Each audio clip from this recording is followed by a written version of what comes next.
This appears to be a formation of raw dilithium crystals, Captain.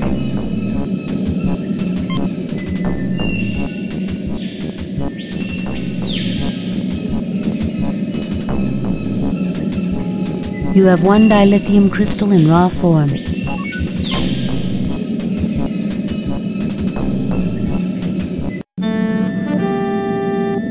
I watched as you worked through the problems I set in your path.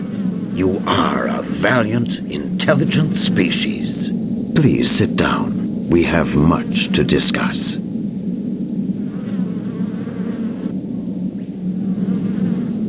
I've had it up to here, with so-called superior beings terrorizing my crew because we're so primitive. Maybe you should see how primitive you are before you go around testing others. One thing first, if you're so peaceful, how come the Aztecs were so violent and aggressive? Yes, I guess we do. Go on. First, I have one question. You are clearly not the liars I thought you to be. Were you telling me the truth about my disciples? That they became ruthless savages? The Federation is not in the business of lying, mister. Absolutely. Your best intentions were changed by the imperfect humans that you left in charge after you departed. Such is the way of our race, I'm afraid. You messed up in a big way. Perhaps you should try following the Prime Directive. It changed our lives. The Federation... Absolutely. I sense truth in this. Perhaps this is what happened to my children on the Klingon world of Rakur, which would explain why they are searching for me. I have clearly abused the power that was given me long ago. You show great wisdom, sir, but your statement implies that you wish to change your condition. Indeed. If my mission of peace was overthrown, then I am no longer worthy of my power. Tell me, has your species made progress in the medical arts? We're a technologically advanced starfaring race. What do you think? That we wouldn't have made progress in medicine? With Dr. McCoy, I sometimes wonder, but yes, I would say we have made considerable advances. Yes, why do you ask? At the top of my spine is a gland not found in your species. This is the seat of my power. I wish you to remove it, thereby making me immortal. Jim, I'll try, but the physiology is completely alien. You've got to do it, Bones. If the Klingons realize he's no longer a threat to them, perhaps we can avoid a war. Scotty, 5 to beam up.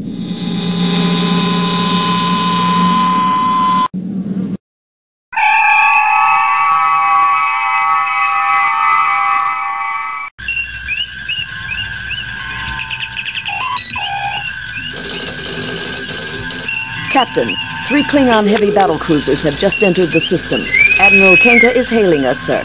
Federation starship, this is Admiral Blick Kenka of the Clearta. You harbor a criminal who has caused the destruction of the entire population of Rakkor. We are not prepared to negotiate. You will proceed to Rakkor, where a court of Klingon justice will be convened. If you refuse, we shall destroy you. Admiral Vlick, the criminal of whom you speak is in the middle of a very delicate medical procedure. He cannot be handed over to anyone at this time. I cannot believe Quetzalcoatl's mission to Rakur would cause the deaths of the entire planet. Since when do Klingons give orders to Federation officers, Admiral? I realize it's difficult for a Klingon, but don't be a fool. Admiral Vlick. His attempt to corrupt the Empire with his philosophy led to the destruction of all life on Rakkor. How could a philosophy of peace and non-violence cause the destruction of all life on Rakkor? Rakkor has been governed by my family for generations, but even they were corrupted by him. It was a matter of honor that his lies had to be silenced, no matter what the cost. My God, you killed your own people just because they acquired a philosophy that you disagreed with? So you killed them, your own family. You were responsible for the deaths, not Quetzalcoatl. You murdered them. You're insane. Tell me, how much do your commanders know about what you did? Or do you need to kill Quetzalcoatl to hide your own deeds? So you killed them. It was that creature's fault. Had he not interfered in our affairs, the people of Rakkor would be alive. Clearly he is responsible. Message from Starfleet Command. I'll argue this with you later, Blake. Contact your superiors, Kirk. You may be surprised. I have bad news, Captain. The Organians have ruled that Quetzalcoatl's interference in Klingon affairs renders him subject to Klingon law. You are to turn your prisoner over to them at Rakur. Klingon law will permit you to observe or aid in his defense. But be very careful, Jim. Starfleet out. Captain, you cannot turn him over to those butchers. That would be murder. We have no choice, Scotty. I'm afraid Quetzalcoatl has a date with Klingon justice. Set course for Frakur, Mr. Chekhov.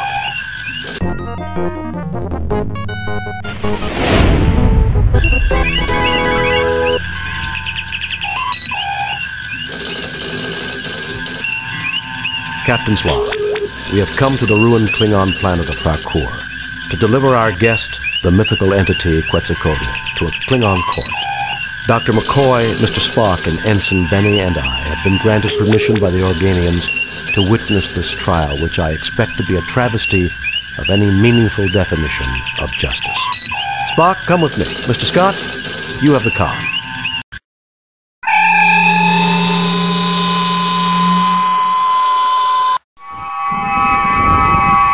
The prisoner and his witnesses will stand forth, so the trial may begin. You look but see nothing. This city was destroyed by heavy bombardment and intense doses of neutrino rays that killed all known forms of life on this planet. So, Kirk, we finally meet. I had thought it would be in battle, but the universe holds many surprises. There's nothing less appealing than a gloating Klingon, Vlicht. Let's get this trial underway. Stick around, Vlicht. There are more surprises awaiting you. Why does every Klingon tell me they expected to meet me in battle? You really have a one-track mind. Stick around, Vlicht. So be it! This begins the trial of the entity Quetzalcoatl, who is charged with impersonating a Klingon, stirring dissent, encouraging cowardice, and treason in the highest degree. Those are serious charges, Vlicht. Should he not be tried by a Klingon High Court? He has not demonstrated honor, Kirk. Only a proven warrior may be tried in High Court. Principles of honor are not applicable to his defense. I'm a warrior, Vlicht. I hereby intervene for him and demand the honors and responsibilities of a warrior's trial. Then this trial is a mockery for the entire galaxy to see. Oh, well, I'm afraid you're on your own, Quetzalcoatl. I'm a warrior, Vlicht. A Federation officer claiming the rights of a Klingon warrior. How dare you insult me, Kirk? I've faced Klingons both in personal and ship-to-ship combat.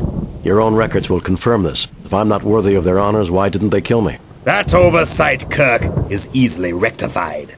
You and your 3 companions may face the test that we set for the Defender. Then we shall see if you are as worthy as a Klingon. I want your word of honor, Vlicht, that Quetzalcoatl will not be harmed while we take these tests. Very well. You have my word. Captain Calarax, transport them to the test of life.